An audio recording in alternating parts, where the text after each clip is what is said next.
खुशी निपट गया। बस वो चीज हमारी बेटी की खुशियों के आड़े ना आए।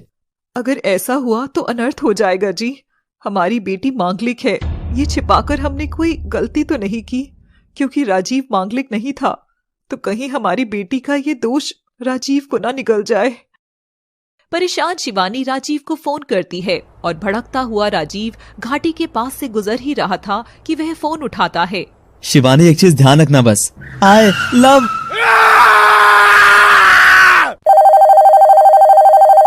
राजीव नहीं। हम लाए हैं एक अनोखी प्रेम कहानी विवाह, जिसमें प्यार, मोहब्बत, बिछड़न, किस्मत के अत्याचार जैसे ढेर सारे तड़के डाले जाएंगे। इसलिए देखना ना भूलें विवाह, एकदम नई कहानी केवल लव सिटी पर। आज शिवानी बिटिया के पग फेरे का दिन है, मैं जाकर उसे ले आता हूँ। रुको जी, क्या मैं भी साथ चलूं? बेटी को अपनी आंखों से ससुराल में देख लूंगी तो चैन की सांस ले लूंगी। दोनों पति पत्नी शिवानी के ससुराल पहुंचते हैं। राजीव नहीं। शिवानी को सदमा लगता है और वह एकदम सुन्न होकर बिस्तर पर बैठ जाती है।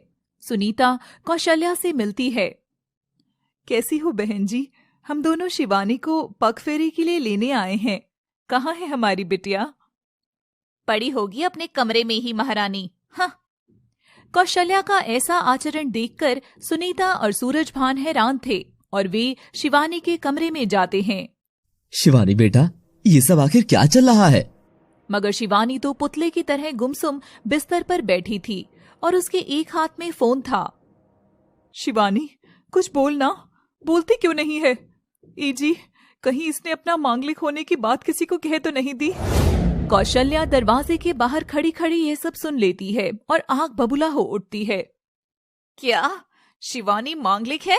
अब इस परिवार को तो मैं छोड़ूंगी नहीं। और तभी चैनल पर खबर चलती है कि खाई में एक कार गिर गई है, जिसमें बैठे राजीव के बचने की कोई संभावना नहीं थी। कौशल्या ये खबर देखती है और पागल हो उठती है। हाय रे, मेरा बेटा! अरे ये तो मेरे बेटे की ही गाड़ी है। हाय राम, मेरे बेटे को वो चुड़ैल खा गई। कौशल्या की आवाज सुनकर सुनीता और सूरजभान सुनीता को उठाकर लाते हैं। क्या हुआ बहन जी, आप ऐसे क्यों रो रही हैं? कौशल्या शिवानी को देखते ही उसकी ओर झपटती है और उस पर ढेर सारे थप्पड़ बरसा देती है। ये चुड़ैल खा गई मेरे बेटे को, देखो देखो ये खबर। और सुनीता और सूरजभान राजीव की मौत की खबर देखते हैं। क्यों धोखा दिया हमें? अगर हमारी दौलत ही चाहिए थी तो मांग लेती, पर एक मांगलिक लड़की को मेरे राजीव के गले में क्यों बांध दिया? ये देखो क्या हुआ, मेरे कुल का दीपक हमेशा के लिए बुझ गया। सुनीता ये सब देखकर सिर पर हाथ रखकर बैठ जाती है। हे राम, हो गया कल्याण। मैं न कहती थी ये लड़की जिस भी घर में जाएगी उसे निगल जाएगी। शिवानी क्यों ऐसी किस्मत लेकर पैदा हुई है बिटिया तू? तेरे साथ हम भी बर्बाद हो गए। कौशल्या अंदर जाती है और एक सफेद साड़ी लाकर शिवानी के मुंह पर फेंकती है और आगे बढ़कर शिवानी की मांग उजाड़कर उसकी चूड़ियां भी तोड़ देती है। ले जाओ इस मनहूस को यहाँ से। और कौशल्या शिवानी और उसके माँ बाप को घर से बाहर फेंक देती है।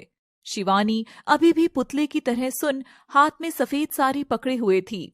अब तक तो सारी बात आग की तरह पूरे मोहल्ले में फैल गई थी। मोहल्ले वाले शिवानी को देखकर तरह तरह की बातें करने लगे। मैं तो पहले से ही इस लड़की के लक्षण समझ गई थी। कल बिना लोटे को लात मारे जो इसने घर में प्रवेश किया, मैं समझ गई थी कि इसके कदम तो बिल्कुल भी शुभ नहीं है। मेरी ननद की बहू मांगलिक थी, जिसकी वजह से उसका पति बेचारा पूरी उम्र लूला लंगड़ा होकर बिस्तर पर पड़ा रहता था। सुनीता, यहाँ से जल्दी चलो, शिवानी को घर ले जाते हैं। रुकिए जी, अगर अपनी विधवा बेटी को घर में रखा तो ये सारे ताने हमें भी रोज सुनने पड़ेंगे। नहीं नहीं, अभी बेटे की शादी होना बाकी है। अभी वो तो बाहर पढ़ने गया है, मगर जब लौटेगा तो उस पर इन सब का क्या प्रभाव पड़ेगा? शिवानी सब सुन रही थी। शिवानी, अब यही तेरी जिंदगी है, जा वापस ससुराल लौट जा। और सुनीता और सूरजभान शिवानी को घर की ओर मोड़कर वहां से चले जाते हैं।